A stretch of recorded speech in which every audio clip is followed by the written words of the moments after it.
Salve, salve estudante, professor Joãozinho na área, vamos que vamos para exercícios de estática dos fluidos. Vou resolver agora alguns exercícios de provas militares, como a EAR e a SpaceX, anos de 2018, 2017, 2016, ou seja, mais recentes, né?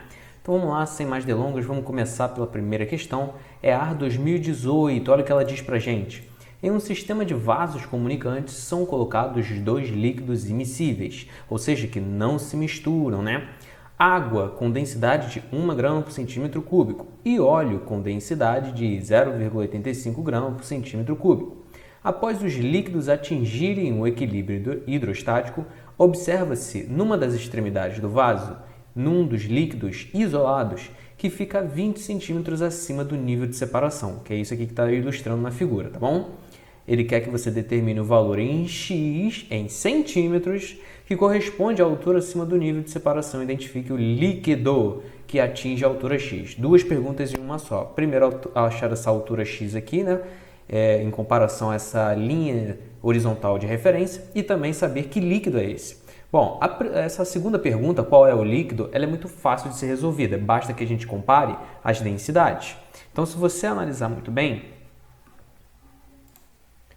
a densidade da água ela é maior do que a densidade do óleo.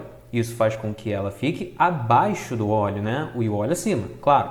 Então, a gente já sabe que esse líquido que a gente vai calcular essa altura de coluna, da coluna de altura, perdão, x, é a água, beleza? Então, a gente já fica ali entre a letra B e a letra D. Bom, para falar ali a altura, não tem jeito. A gente vai ter que calcular aqui, ó, os pontinhos referentes a essa mesma linha de altura. Vamos lá, aqui eu vou chamar de ponto O, referente ao óleo, né? E aqui A, referente à água. Esses dois pontos, como eles estão sobre a mesma altura, a pressão ali entre eles vai ser igual, né? A pressão a qual eles vão estar submetida vai ser igual. Então, a pressão no O é igual à pressão em A. Com isso, a gente verifica ali pelo teorema de Stevens que a pressão no ponto O ela é a pressão atmosférica, já que o recipiente está aberto, mais a pressão hidrostática, a pressão que a coluna do líquido exerce naquele ponto, que vai ser dada pela densidade, ou melhor, pela massa específica ali daquele líquido, vezes G, que é a gravidade, vezes o H, que ele já forneceu. Vou colocar HO apenas por uma questão de a gente saber qual é o líquido que a gente está falando. Aqui eu botei L, mas vamos botar O, né? Isso vai ser igual, agora ali no ponto A, vai ser de novo a soma da pressão atmosférica, porque também está aberto, mais a pressão hidrostática, a pressão que a coluna de líquido exerce. Massa específica da água, vezes a gravidade, vezes a altura A, que é o que a gente quer saber. Bom, a gente pode cancelar aqui esses dois termos de pressão atmosférica, porque se a gente passar um deles para o outro lado da igualdade, você vai cancelar, né? Mais PATM menos PATM. Beleza. Com isso, também podemos cancelar aqui a gravidade, que é comum aos dois termos, resultando aqui ó, em μO vezes HO igual a μA vezes HA. O produto de duas grandezas, quando é constante, significa que elas são inversamente variáveis, inversamente proporcionais, desculpa. Então, a gente pode escrever, agora, substituir os valores e achar o seguinte resultado. A densidade, a massa específica do óleo é 0,85. A altura a qual ele está submetida é 20 centímetros. Isso tem que ser igual à massa específica da água, que é de 1 grama por centímetro cúbico, vezes a altura H, que é o que a gente quer saber. Veja que todas essas unidades aqui, elas estão correspondentes ao que o enunciado está pedindo. Vou repetir, as unidades aqui, elas estão correspondentes ao que o enunciado está pedindo. Eu não falei correspondentes à unidade no SI, porque a gente não precisa passar para a unidade no SI nessa questão especificamente, porque ele pediu em centímetro. E ele já forneceu a altura na figura da coluna de líquido do óleo em centímetros. E se você analisar as unidades de massa específica, não, ele bota como densidade, né? Mas tudo bem. Também está em grama por centímetro cúbico. Isso faz com que a unidade já saia aqui, né, em centímetros, tá bom? Então, a gente resolvendo essa continha ali, ó, 0,85 vezes 20, porque depois dividir por 1 não altera em quase nada, isso vai dar 17 centímetros. Se a gente tem 17 centímetros e a água, isso confere o gabarito letra D de dado, beleza? Prosseguindo então, próxima questão, nós vamos agora para uma questão da EAR 2018 ainda, e é uma questão que vai envolver ali tanto a parte de estática dos fluidos como estática dos corpos extensos. Uma barra de 6 metros de comprimento e de massa desprezível é montada sobre um ponto de apoio, conforme pode ser visto na figura. Um recipiente cúbico de paredes finas e de massa desprezível com 20 centímetros de aresta, isso aqui vai ser importante, é completamente cheio de água e em seguida é colocado preso a um fio na outra extremidade. A intensidade da força F em N, que é essa força aqui, ó, aplicada na extremidade da barra para manter em equilíbrio todo o conjunto barra, recipiente cúbico e ponto de apoio é, vamos lá, adote um módulo da gravidade é 10 metros por segundo ao quadrado, densidade da água igual a 1 grama por centímetro cúbico e o fio que prende o recipiente cúbico ideal e de massa desprezível. Ok, por onde vamos começar essa bodega, né? Eu começaria aqui analisando esse volume. Ele não foi dado à toa, né? Então, o volume, que eu vou chamar apenas de V, ele vai ser dado aqui no caso, né, pela aresta elevada ao cubo, certo? Isso aqui é uma propriedade matemática, então a gente acaba recordando algumas coisas da matemática. Isso vai ser, então, 20 centímetros ao cubo, o que vai nos fornecer um valor de 8 vezes 10 elevado a 3 centímetros cúbicos, isto é, 8.000 centímetros cúbicos, né? Bom, feito isso, vamos analisar, já que é um probleminha aqui que se trata também de estática de corpos extensos, né? Vamos analisar, já que ele quer uma situação em equilíbrio, o momento resultante das forças que agem aqui no ponto extremo esquerdo e no ponto extremo direito. Para isso, a gente primeiro marca as forças que agem na barra. Lembra disso? Beleza. Uma coisa muito interessante e que é de pura teoria, né, é que muitos alunos ainda vêm aqui e marcam, ó, a força peso, né, a força peso desse bloco, desse recipiente cúbico. Teoricamente, isso é errado de se falar, porque não é a força peso que está agindo na barra. A força peso que age na barra é devido à barra, né? É devido à força que o planeta exerce sobre a barra, que se ela for homogênea, vai ser ali coincidindo com o seu centro geométrico, tudo bem? O centro de massa, né? Que vai coincidir com o centro geométrico se ela for homogênea. Então, o certo é dizer que o recipiente cúbico exerce ali uma força que eu vou chamar de Fc, força do recipiente cúbico, né? Cujo módulo vai ser representado desta maneira, mas que, por uma análise aqui de forças, a gente percebe que o módulo dessa força vai ser igual ao módulo da força peso, tá? Do recipiente cúbico. Como que a gente analisa isso? Bom, voltando lá na teoria rapidamente, você tem ele exercendo uma força, o recipiente cúbico exercendo uma força na barra e o fio também exercendo ali uma força, né, de tração, mas cujo módulo vai ser igual à força peso. Então, se eu isolasse esse bloquinho aqui, ó, nós teríamos uma força de tração puxando ali para cima, né, e uma força peso para baixo. Em módulo, já que é uma situação de equilíbrio, elas duas são iguais.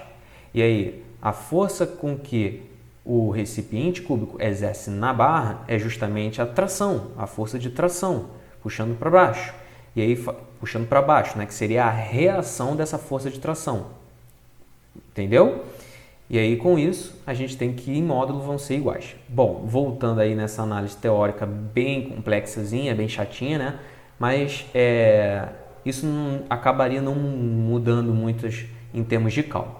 Agora, com isso feito e tomando como ponto de referência o próprio ponto de apoio que ele mesmo disse, a gente pode analisar o torque resultante de um lado e do outro em relação a esse ponto de apoio. Então, eu posso escrever aqui, ó, que o torque resultante da força F, que é o que a gente quer calcular, né?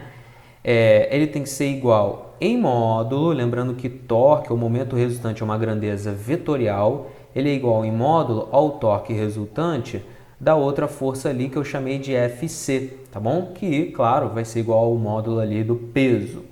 Dito isso, a gente pode escrever aqui agora que F, né, o módulo da força F, que é o que a gente quer saber, vezes a distância do ponto de aplicação dessa força até o ponto de apoio, que eu vou chamar de DF, apesar dele já ter fornecido o valor ali de 2 metros, tem que ser igual ao módulo da força que o recipiente cúbico exerce, vezes a distância do ponto de aplicação dessa força até o ponto de apoio, que eu vou chamar de DC, beleza? Muita coisa que ele já forneceu, então é só encaixar os valores nas casinhas respectivas da equação.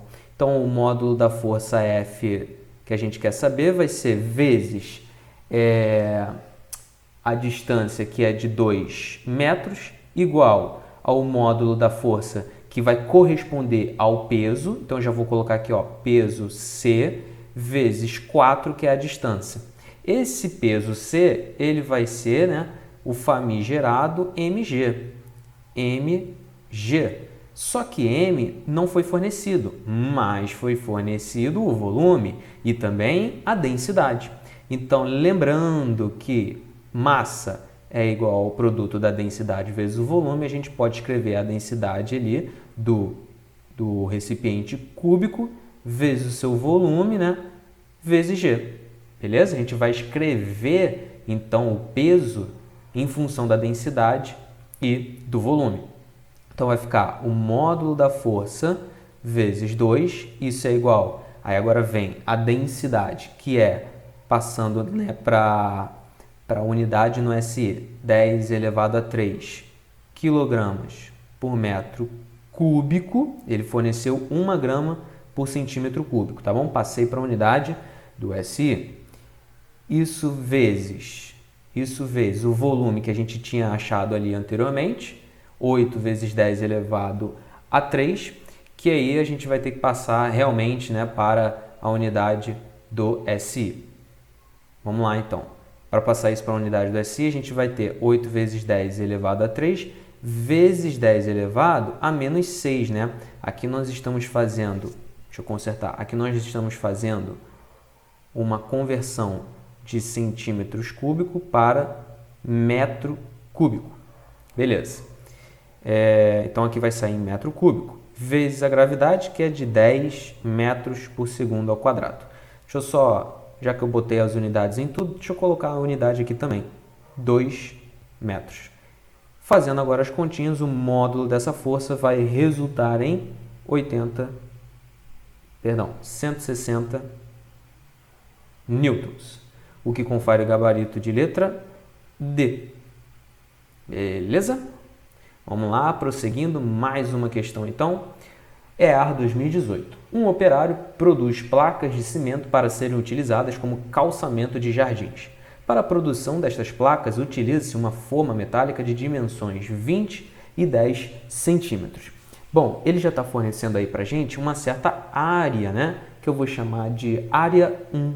A área 1 vai ser o produto de 20 centímetros vezes 10 centímetros, que vai ser igual a 200 centímetros quadrados.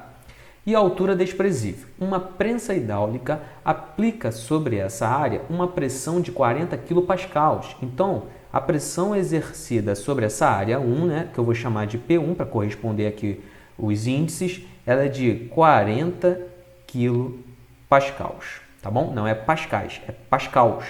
Visando compactar uma massa constituída de cimento, areia e água. A empresa resolveu reduzir as dimensões para 25 centímetros. Então, agora, a área 1, antes, ela vira uma área 2, que eu vou chamar de área 2 mesmo, né? De 20 centímetros vezes 5 centímetros. Ou seja, ela deu uma reduzida ali, né? Foi de 200 para 100 centímetros quadrados.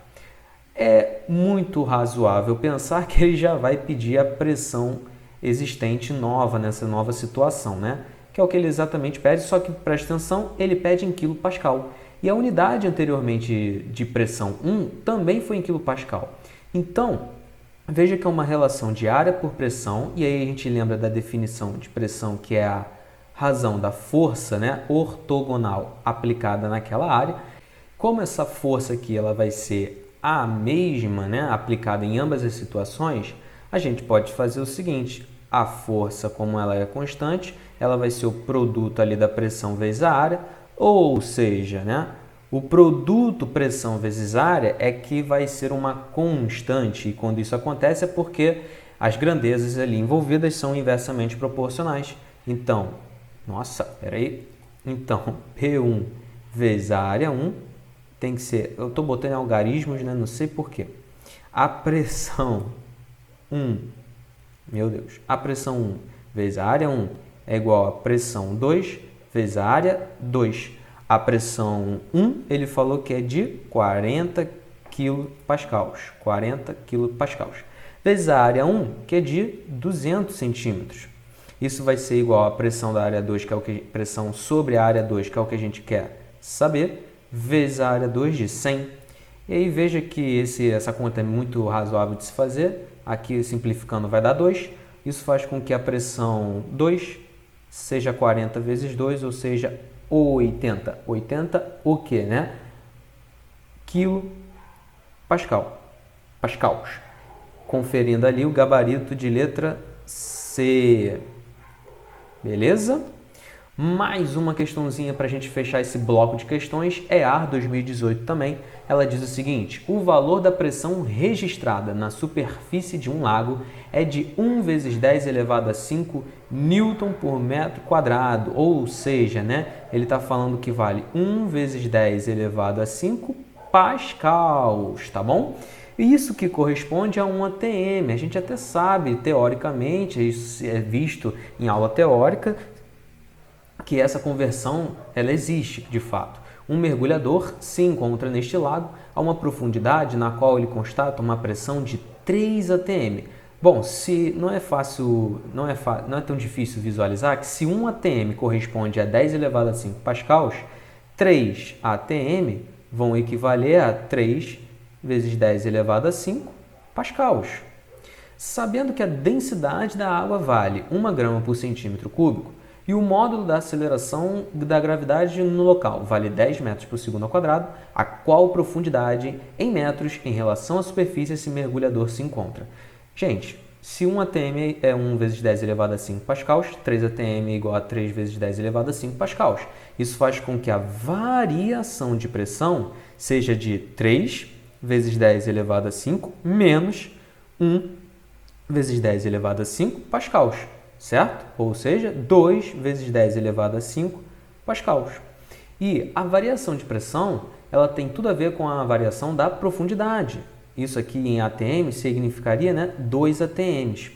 E aí, para cada 1 atm que a gente, para cada 1 atm que aumenta, né, em termos de profundidade, isso significa que a gente desceu 10 metros. Como que a gente comprova isso, né? Vamos lá. Pelo teorema de Stevens,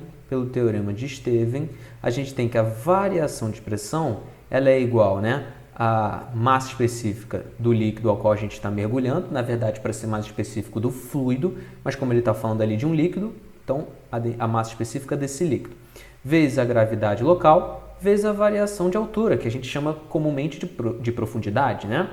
E aí, ó, a variação de pressão a gente já calculou. Ela é de 2 vezes 10 elevado a 5 pascals. Vamos deixar na unidade do SI, porque ele quer que a gente encontre em metros, que também é uma unidade do SI.